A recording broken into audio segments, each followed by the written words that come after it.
Kembali lagi, right after your short break. Tak tahulah short break ke long break ke kan, sekati kurang lah. Alright, okay, so basically kita sambung kita punya introduction to assembly language statements. Okay, so previously I have already explained about the instruction. Okay, so awak akan ada jenis-jenis operand. So you have the memory operands, you have the immediate operands, and then you have the register operands. And then when you are being given a statement ataupun an instruction, macam mana awak nak identify instruction tu ialah register operands ke, ataupun immediate operands ke, ataupun memory operands. Right? Okay. So hopefully yang bahagian itu awak semua dah clear lah. Alright. So the next part kita pergi kepada, okay, yang kedua ni lah. Mana kesannya? Okay. Yang kedua ialah data definition directive. Okay.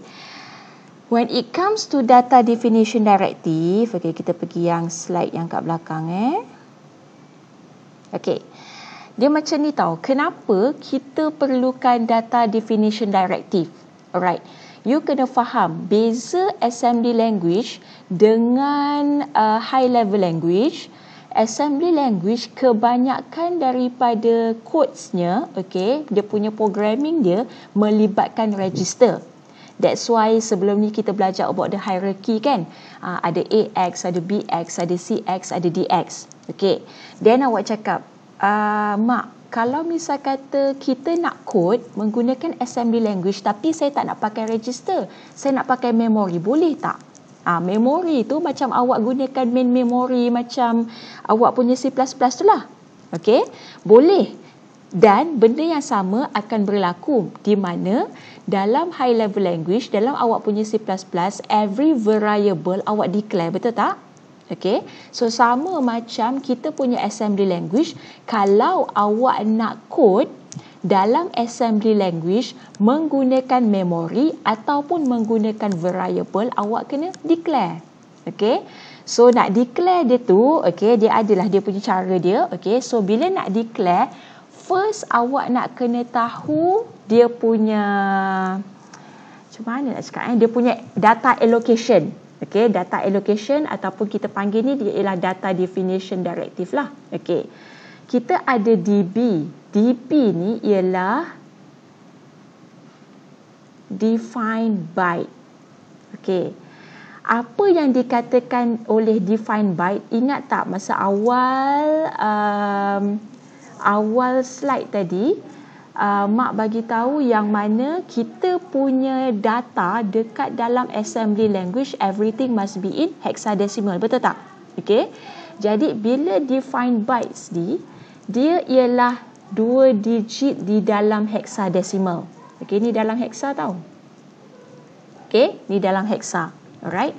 So bila dia 2 digit di dalam hexadecimal, bermaksud dalam hexadecimal paling besar ialah F, betul tak? Okay, so ialah F, sini ialah F. Okay, bila kita tengok dalam kita punya calculator, okay, katalah kita ada hexa kat sini kan, kita ada F dan kita ada F. Nilainya dalam desimal ialah 255. Bermaksud, okay, bila awak define awak punya variable or your memory sebagai byte, the highest number ataupun the highest value yang dia boleh support ialah 256 di dalam decimal. Okay. Alright. Kalau dia ialah DW ialah define word. Okay. Kalau define word bermaksud dekat sini dia ada 2 bytes. Bila ada 2 bytes, awak ada 4 digit. Okay, dalam hexa. Ni dalam hexa. Alright. So bila dia dekat dalam hexa, okay, awak tahu paling besar ialah F. F, F, F, F. Okay. Jadinya bila kita pergi pada calculator kita, alright, hexa F, F, F, F, Jadi nilai yang dalam desimal yang paling besar dia boleh support ialah 65535. Okay, so nilai dia dalam desimal ialah 65535 dalam desimal. Alright. Kalau DD pula ialah define double word. Okay. Kalau word dah 4 digit dalam hexa, kalau double 8 lah. 1, 2, 3, 4, 5, 6, 7, 8. So lagi besar lah. F, F, F, F, F, F, F, F. Kiralah dekat kalkulator. Berapa nilai dia dalam decimal. Okay. Tapi usually in our case, dalam kita punya soalan test, soalan kuis, soalan final exam, usually kita hanya akan libatkan DB dan juga DW sahaja. Okay. DD ni nak guna boleh, tapi dia macam tak begitu sesuai. Selalunya DB ataupun DW sahaja dah mencukupi. Alright? Okay. Next, macam mana nak guna? Okay, ni ialah contoh lah. Okay, ni ialah contoh bila kita nak gunakan. Okay. So, yang dekat sebelah kiri ni ialah awak punya variable. Okay. Yang dekat di hati awak tu awak panggil variable lah. Kalau dekat dalam assembly language kita panggil dia sebagai memory. Okay. So, cara awak nak namakan awak punya memory ni sama macam awak namakan variable dalam awak punya C++, yang mana dia boleh ada letters, boleh ada digits, okay. Tapi okay, dan dia boleh ada special characters. Contohnya ada tanda soal, sign apa ni, currency kan, okay. Maximum 247 characters. Alright. Cannot start with a digit and cannot be the same as reserved words dekat dalam assembly language. Okay, contohnya kalau awak kata 1 ST, ni tak boleh lah kan. 2 ND tak boleh juga. Okay. Reserve word. Apa reserve word? Awak punya mnemonics tu semua reserve word. MOV, ADD, SUB. Ini semua ialah awak punya mnemonics, yang mana mnemonics awak tak boleh jadikan dia sebagai awak punya variable name ataupun memory name. Alright. Okey, yang ini yang pasal colon ni tak apa, ni nanti awak akan jumpa masa looping. Selalunya masa looping lah, masa looping dengan masa jump. Alright. Okey. So bila awak nak define data awak, okey. Contohlah dekat sini awak ada count. Bermaksud sekarang ni dalam awak punya memori ni, okey, ni memori awak lah ni. Right. So ada satu ruang ni. Ruang ni ialah ruang kepada ataupun ruang untuk count. Okey. Dan awak define dia sebagai DP. Bermaksud dalam count ni you identify dia nombor ataupun value yang paling besar yang dia boleh support ialah FF dalam hexa ataupun 256 dalam decimal. So bila awak masukkan 10 dalam hexa dekat sini, boleh ke tak boleh? Boleh kan? Kenapa boleh? Sebab 10 lebih kecil daripada FF. So valid lah. Dia yang menjadi tak valid apabila awak ada count DB, tapi awak nak masuk data awak ialah ABC. Contohnya, ini dalam hexa. Ini tak boleh, invalid, sebab awak define sebagai DB. Bila DB paling besar ialah 256 dalam decimal ataupun FF dalam hexa. Bila awak nak masukkan ABC, yang mana kalau kita tengok pada kalkulator, kita tengok ni dalam hexa tau. Okey. ABC nilai kita dalam decimal ialah 2748, in which 2748 dalam decimal ni dah lebih daripada 256, so dia tak valid lah. Jadi awak kena tukar. tukarlah dia jadi DW supaya, kenapa dia DW? Because bila DW dia ialah 65535 kan tadi. Dia punya limit dia. So, awak punya 2748 ni lebih kecil daripada 65535. Macam tu. Okey. So, kalau kita tengok contoh yang kedua ni, kita ada total DW 18. Sekejap Okey. So, kita ada total DW 18 heksa. Valid ke tak valid? Valid ke tak? Valid kan?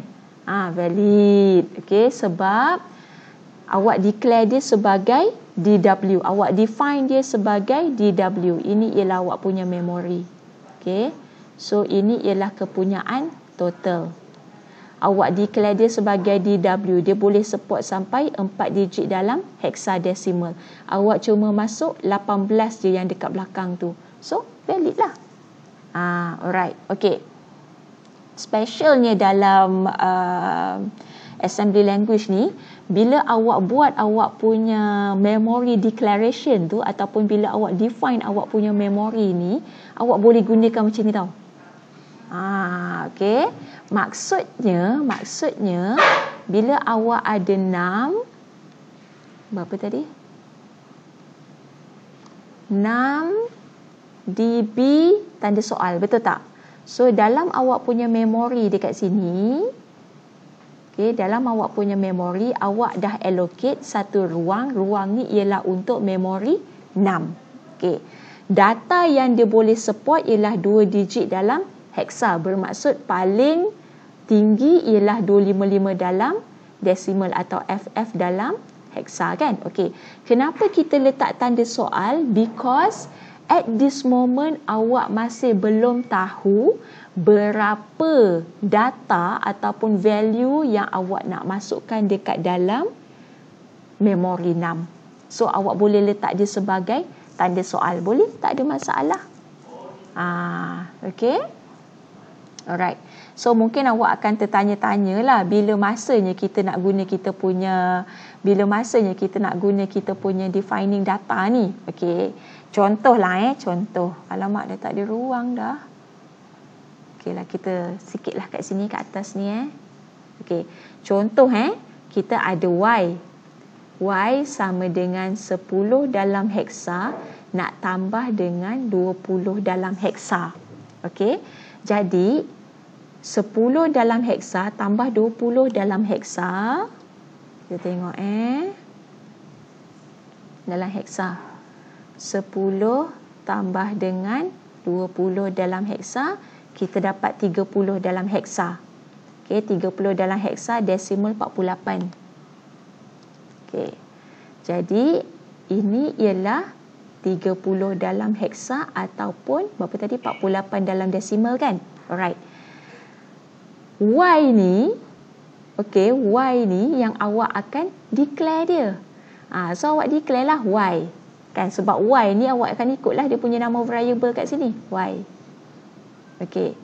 Then awak nak pilih dia DW ke DB ke, awak tengok kepada jawapan dia. Jawapan dia awak nampak ialah 30 dalam hexa. Bermaksud kalau dia ialah DB, okey, 2, dia muat dia kat sini 30. Kan?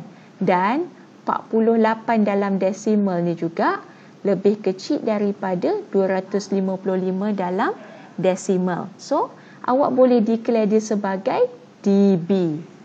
Okey. Dan sebelum awak masukkan nilai 48 ni ataupun 30 dalam hexa ni, awak tak tahu lagi kan berapa dia punya result dia. So, awak bolehlah letak macam tu. Okey. Tak apa, yang ini nanti dia akan lebih lanjut dalam addition.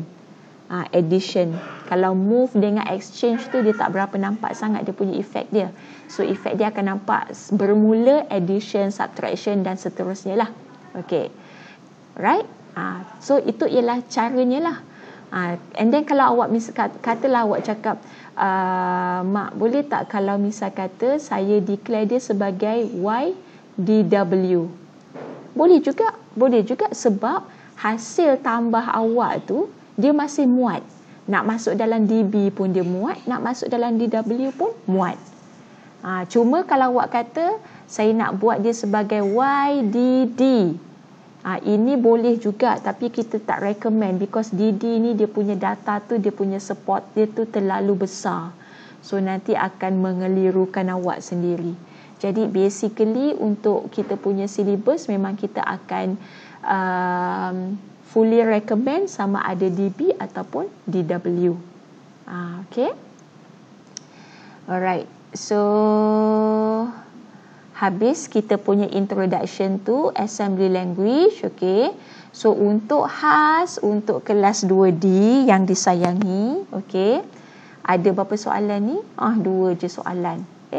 Okey, ni soalan 1, tu soalan 2. Okey. Soalan 1 dengan soalan 2. Alright. So name the two basic parts of an assembly language statement. Okay, and then you write example of assembly language statement untuk each of the following types. Okay. Tulis satu sahaja pun dah mencukupi lah. Alright. Okay. So jawapan ni tulis dekat dalam I discuss. I discuss ni Mak dah letak dekat sini. Okey. Mak dah letak ada 2 bahagian. Ada data transfer, ada introduction to assembly language. Letak dekat bahagian introduction to assembly language. Okey. So siapa-siapa yang tak jawab, tu yang Mak kata you won't have any marks for your active participation sebab Mak boleh monitor kat sini. Nampak tak sini active user? Of course lah Mak yang paling tinggi active user. Okey, lepas tu siapalah active user dekat sini. Dan Mak boleh monitor tahu kat sini. Contoh Alamak, dia tak nak pula. Oh, lambat-lambat. Okey, contoh ni kan yang sebelum ni Mak dah suruh kamu buat kan? Jawab kan? Okey. So Mak boleh monitor tahu kat sini.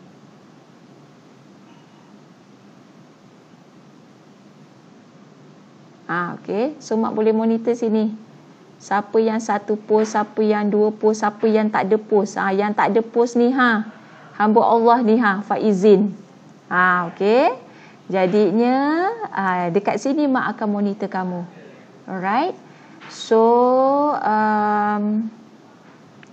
jadi jangan lupa bila awak dah watch the video, okey, yang bahagian belakang sekali tu 2 soalan tu tolong jawab. Jawab tu dekat bahagian I discuss introduction to assembly language. Okay. So jawab dekat sini. Bila once awak jawab dekat sini, dia akan menggantikan kita punya latihan dekat dalam kelas lah sebenarnya. Okay. Dan juga akan kira tu your active participation. Alright. Okay. So habis kita punya introduction to assembly language, jadinya insya-Allah kita punya next video kita dah move lebih deep lah kepada assembly language. Alright. So all the best. Hopefully you can still follow. Kalau tak boleh follow, you can still ask me dekat dalam I discuss. Bila you tanya dekat dalam I discuss tu better berbanding awak tanya dekat dalam WhatsApp sebab dia akan nampak you punya active participation. Alright? Okay. Assignment 2 Mak pun jangan lupa tau. Okay, bye-bye.